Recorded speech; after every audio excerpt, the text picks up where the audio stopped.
So, a lot of you guys probably know this. I've talked about this on many videos in the past. I'm an old man when it comes to the world of video games. I was born in 1980, which means I first started gaming when I was probably 3 or 4 years old on an Atari 2600.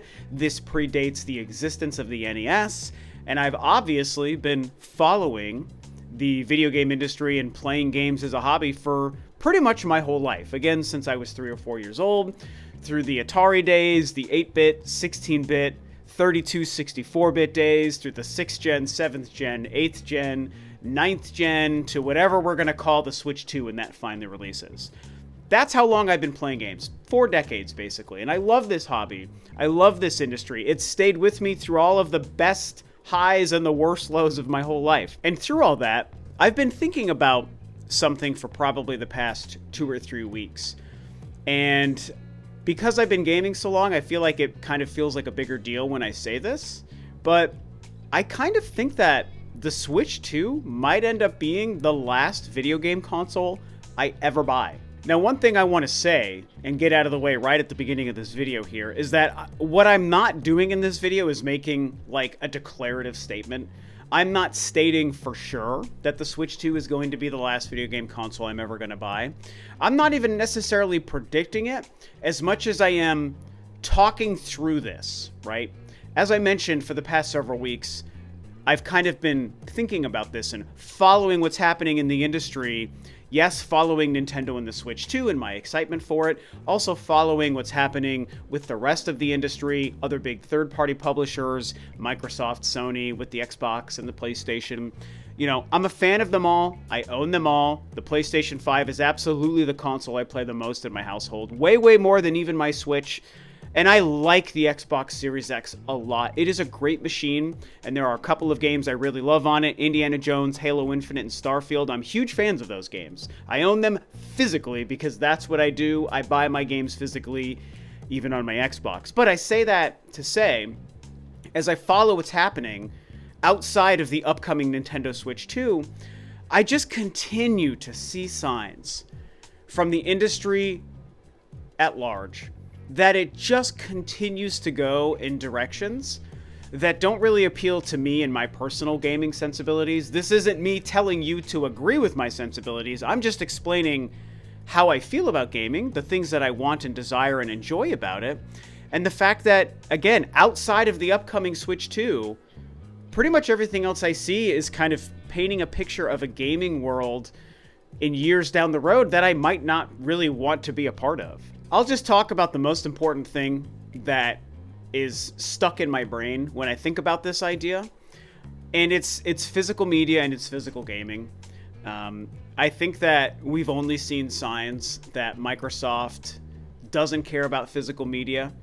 I'm struggling with the fact that 3 of the biggest and most exciting games for me that I wanted to play this year that were either Xbox exclusive, Xbox owned, or even Xbox timed exclusive potentially. 3 games already in 2025 that I would have purchased with my money and owned physical and played and loved on my Xbox Series X. I haven't been able to do that because they're not available physical. And that is Avowed, South of Midnight, and the frickin' Oblivion remaster, which, God, that looks awesome, and I want it so badly, but it's only available digitally, and I know it's on, like, you know, Steam and PlayStation as well. That's not just Xbox, even though Bethesda is owned by Microsoft, so that's where it falls into that category. But that's a game that's only available digitally or on Game Pass. So all 3 of those games I just mentioned, Avowed, South of Midnight, and Oblivion Remaster, it's either Game Pass, which I don't subscribe to because it's not a service that works for me, and I can't buy them physically. I can't own a freaking copy and hold in my hand Oblivion or Avowed from Obsidian Studios. Like, these are games, and South of Midnight. I can't forget the team. I can't remember the team who made that. But all 3 of those games, man, I want to play them. They're Xbox games. I could even play Oblivion on my PS5. And like, I can't buy those things physically. I can't go to a store. I can't order them from Amazon. And that really bothers me. And it is so important for me. And sure, you could argue that this is an outdated concept, which is part of why I'm seeing the video game industry move away from things I care about. that it's an outdated concept to want to own your games physically, but I do, and that will never change. That is almost more important to me than being able to play the games themselves. You know, I mean, it's not really like, yes, the game experience obviously trumps all, but at the same time, how you experience your hobby, whether it's listening to music, playing music like I play music, playing video games and buying video games, going to movies, dancing, knitting, whatever it is, playing sports, how you experience those things, your interaction with them is very, very important. And for me, my interaction with the video game industry, as I said, old man, going back to like the early 80s, was buying consoles that plug into my TV and they have games and I own the game and I can plug it in at any time and I can go back to them decades later and I have the game. It's very important to me and to a lot of people. Maybe not to everybody, maybe not to a lot of you guys watching, but it is important to me and a lot of people. And so when 3 of the biggest games in 2025 have already released and I haven't been able to play them because the industry and the companies behind them are not servicing a consumer like me by allowing me to buy it physically, that's a problem. And it's very much indicative of everything we see coming from Microsoft and the Xbox brand, which again, in theory, I'm a fan of. I'm rooting for Xbox to go back to the glory days of the original Xbox and the Xbox 360. That's what I want Xbox to be. And I'll be there to buy those consoles and buy those games. So I'm not anti anything. I'm not part of the console war. So I'm in Xbox's corner for making the right decisions, but we're only seeing signs that they're going in the direction that is not the way I like. And so when we look at the future of Xbox, and this, I'll talk about PlayStation and Nintendo in a minute as well, but when we look at the future of Xbox, and they tell us that they're making another Xbox console, and they were talking about a handheld, and now we're kind of learning that maybe it's just a ROG Ally that's branded with the Xbox branding and buttons or whatever that is. You know, if they're making another Xbox console, great. I want you to keep being Xbox consoles, but I'm really worried it's going to just come out and it's going to be a digital-only device, or it's just going to be like a Game Pass launcher. And again, I'm not a Game Pass guy. I don't want to rent my games for a couple of $100s a year, which is what that costs. Again, I buy my games. I don't want to rent them. Game Pass is a fine service as an option. I'll never deny that. It's very consumer-friendly if you game that way. But again, myself and other people like me don't game that way. So Game Pass is not the cure-all for everybody.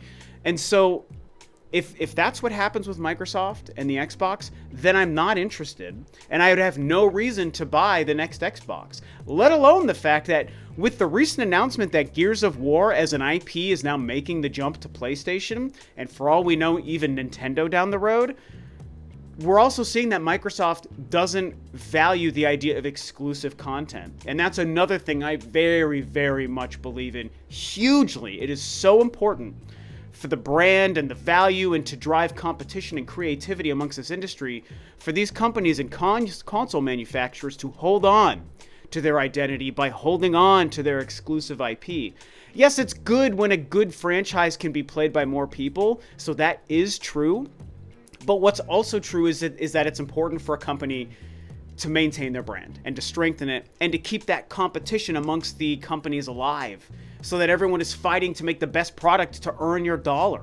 If Gears of War is everywhere and Microsoft isn't fighting to earn your dollar on their console, then they have less incentive to make sure that every Gears of War game is the best it could be. If it's the best it could be, maybe you'll not buy this PlayStation game so that you can buy an Xbox and this new Gears of War game. That's how it's supposed to work. And then we, the gamer, wins because Microsoft has made the best Gears of War game or the best Forza game or whatever else they might make in the future. And so this is all a long way to say, when we look at the next Xbox, I don't think I'm going to have a reason to buy it because I very much think there's a great chance it's going to be digital only. And if they end up letting all of their exclusive IP go, then why would I spend $500 to $600 on the next Xbox when I can play Halo and Gears of War on my PlayStation or on my Switch too? Now, the digital piece and the subscription model piece also applies to Sony and the PlayStation as well. And this one hurts because I am a huge PlayStation fan. Like, yes, Nintendo is obviously my favorite company, and that's 98% of the content and videos I make is about Nintendo and Metroid because it's my favorite.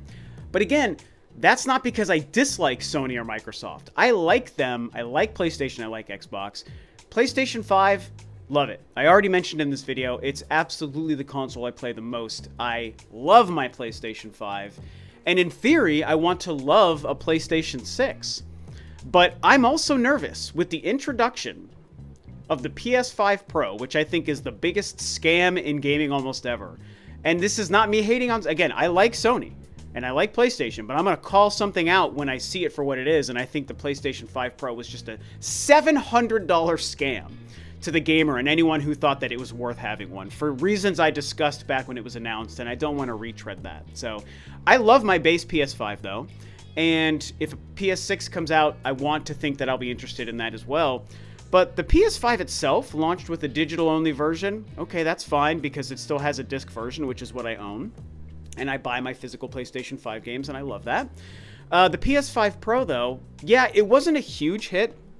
It's not like everyone rallied around it so significantly, but the fact that they even made it, the fact that it exists, kind of shows that Sony is already thinking ahead that way.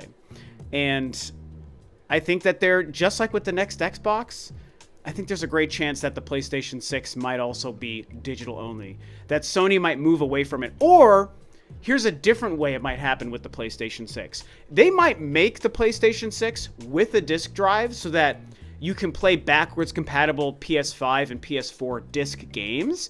But there's also a chance, and I'm only speculating, of course, but I could also see them confirming that PlayStation 6 exclusive games might be digital only. Like, here's the new PlayStation 6. It has a disc drive so you can play your backwards compatible PlayStation 5 games, but going forward, there will not be physical media for the PlayStation 6 generation of games. And so, whether it's just a digital-only console outright, or if the disc drive might be only for playing backwards compatible games and not for the future, that is something that would turn me off from the PlayStation 6. And I love PlayStation brands. I love PlayStation games. You know, I'm a big Naughty Dog fan, so whatever they might continue to make in the future. I love Ghost of Tsushima, and I'm excited for Ghost of Yotei, Death Stranding. These are just existing IPs and companies that we know make stuff that I like right now. I'm a huge God of War fan. I love Ratchet and Clank. Astro Bot blew me away. So if we're to get new entries in these franchises on the PlayStation 6, I'm going to want to play them. But if I'm being honest, between Halo and Gears of War and stuff like God of War and what else, you know, Last of Us and all these other things, Death Stranding, I mean, these are games that I would be willing to, like, not play. Basically, I would sacrifice them from my life to not buy and support a digital-only future for Sony or Microsoft. I definitely believe that this might apply to whatever the PlayStation Plus... I know they have a couple of tiers of subscription services. I have not even looked into them. I don't know how they work. But I don't care to know because, again, it's the subscription service thing. It's not how I game. It's just not for me. So I don't know the fine details. But I know it exists, and something tells me that when the PlayStation 6 comes around, they're going to more fully rely on a subscription service and more fully integrate it. They'll probably update it in such a way that it becomes Sony's competition to Game Pass. I just don't I don't see a world where they don't do that. I hope I'm wrong. But they very, very likely will. And so again, as any gaming company, even if it's Nintendo, I'm going to talk about Nintendo in a minute. Any gaming company that moves towards digital only and moves towards subscription services, which we're seeing between Sony and Microsoft to different degrees, this turns me off. And if these are the central focuses of the next Xbox and the next PlayStation, I don't want them. And yes, I'll be sad to not play the next Death Stranding and the next God of War and the next Halo. I'll be extremely sad. But I will let them go out of my life. I will stop worrying about it and rely on all of my old consoles. I have consoles going back to the NES and Super NES and Genesis here, and a 64 and a GameCube and a Sega Saturn and an Atari Jaguar. Hell, I have a Virtual Boy right up here off camera. I have a freaking Virtual Boy. So I'll keep relying on those. I'll keep playing PlayStation 4 and PlayStation 5 games, and you know, I have a Wii U I still play, and a Nintendo Switch, and a Switch 2 I'm gonna have, and maybe I just have to rely on those, and I have to let these other future consoles go if they're gonna release at $500 to $800, whatever the prices look like. That's another issue here, is the prices. Maybe I have to let them go when those next consoles come out. And I think that, it's 2025. I think in the next 2 years, we're going to start seeing what the next Xbox and the next PlayStation are supposed to be. Maybe even next year in 2026. Maybe that's a little early, but it's coming soon. And yeah, this is a very, very long-winded way for me to say that I'm just not interested in this future for those companies. Now, what about Nintendo? What about my favorite company, Nintendo, that is 4 weeks away from releasing their next generation console? Well, right now, and this is not me being biased towards my favorite company, this is not me having Nintendo fanboy glasses on, this is just happening in the zeitgeist of a new generation. So we have the answers about what Nintendo is committing to for the next 5 to 10 years with the Switch 2. Switch 2 looks great. It's providing physical media. Sure, there's an eShop and you can download stuff, but it's going to provide physical media. Nintendo also does, this is bias here, they make my favorite franchises. Metroid is a franchise I will never sacrifice. It's my favorite gaming franchise for a reason. Metroid and The Legend of Zelda, those are the franchises I would fight for. And if Nintendo does also start to go down this road with the Switch 3, which I think might happen, that will push me away from the Switch 3 or the Switch 2 successor, whatever Nintendo makes down the road. And that would really, really sting to have to let Nintendo go in that respect, but it is something that's possible. However, that is so far in the future because the Switch 2 is only a few weeks away that I'm not yet too focused on that. The Switch 2 is what I want it to be. It's a good-looking machine. I like the power and graphics for what it's offering. I like the fact that maybe it'll convince me to start playing portably more often because it's bigger screen with bigger Joy-Cons. It's got Metroid Prime 4. We know it's going to have new Zelda and Mario games and other IPs I care about. If Star Fox comes back, if F-Zero comes back, Smash Brothers is a franchise I love. Just keep naming them off of the top of your dome. Like, Nintendo franchises keep me excited in gaming. And Nintendo as a company does things in a fresh, unique way that keeps me excited in gaming. And again, we know their next console supports physical media. I can buy a physical cartridge of Metroid Prime 4 Beyond for my Switch 2. That's what I need and want. So, currently, going into the release of the next video game hardware that is releasing in the industry, the Switch 2, I have enough reason to say Nintendo's got me for the next generation. They have me for the next 5 to 10 years, like I said. And I want to believe Nintendo knows there's such a value in supporting the physical market. And yeah, there's subscription services, NSO, to be able to play N64 and Super Nintendo games. I don't really care about that stuff, so I don't mind ignoring it. But Nintendo, I think, will be smart enough. It's tough to say. In 10 years, in 2035, maybe Nintendo does cave and they start to move in the digital-only way and they push subscription services even more and whatnot. But I want to believe that even in 8 to 10 years, Nintendo will still realize there's a value to supporting gamers like me who value the things I value, because there are others. I'm not the only one. And so time will tell by the time we get to the Switch 3. But right now, Nintendo has me with the Switch 2. And of course, they own Metroid. And so Metroid, again, is enough to almost keep me invested in whatever company is going to provide to me a Metroid game. And so the general thesis statement of this video, right, I'm sure you can tell through all of my rambling and blabbing about this, is that based on what happens with the next Xbox and PlayStation, which I think are literally 1 to 3 years away, so they're pretty close, there's a chance that they drive me away as a consumer and a fan and as a gamer. If it's too overpriced, if it's digital focused or digital only, if it's all about subscriptions, with Microsoft's scenario, if they're not even holding on to their exclusive IP, that de-incentivizes me even more. So losing exclusivity on your IPs and on your brand, and going digital only and focusing on subscription services, those three things are enough to push me away. So those business models might convince me to not buy the next Xbox or even the PlayStation 6. So there we go. Suddenly, I would no longer be, in theory, I would no longer be an Xbox or a PlayStation gamer and consumer. So I would not be buying those consoles ever again. So then we look at Nintendo. I'm buying the Switch 2, so I know that that's going to happen, but is there a chance the Switch 3 or their next console after that does start to move? Again, 10 years is a long time. Will they start to move in a direction I also don't care for? If they do, then maybe I don't buy that. And if that happens, I've literally stepped away from all 3 console manufacturers. That's the whole point of this video, and that's the setup for the statement that the Switch 2 might be the last video game console that I buy. It really comes down to Nintendo. I'll double down one more time at the end here that more than likely I think Nintendo will still be doing things with the Switch 3. I'm just going to call it the Switch 3.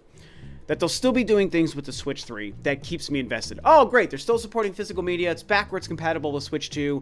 There's more Metroid and Zelda and Mario games coming, as always, so of course I want to play those franchises and those games.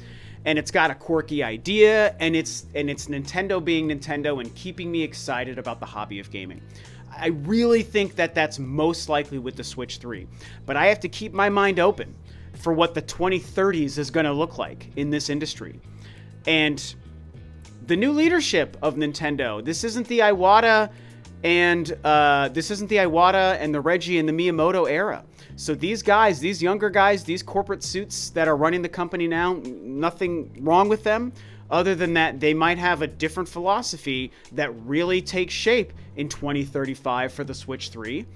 And they might say, okay, time to move on from these things. We want to do it a different way, and we're going to let go of the way we used to do things. And so some gamers might get left behind, and I might be one of them. So it'll be tough if we get to that point because I'll be at a crossroads with Metroid.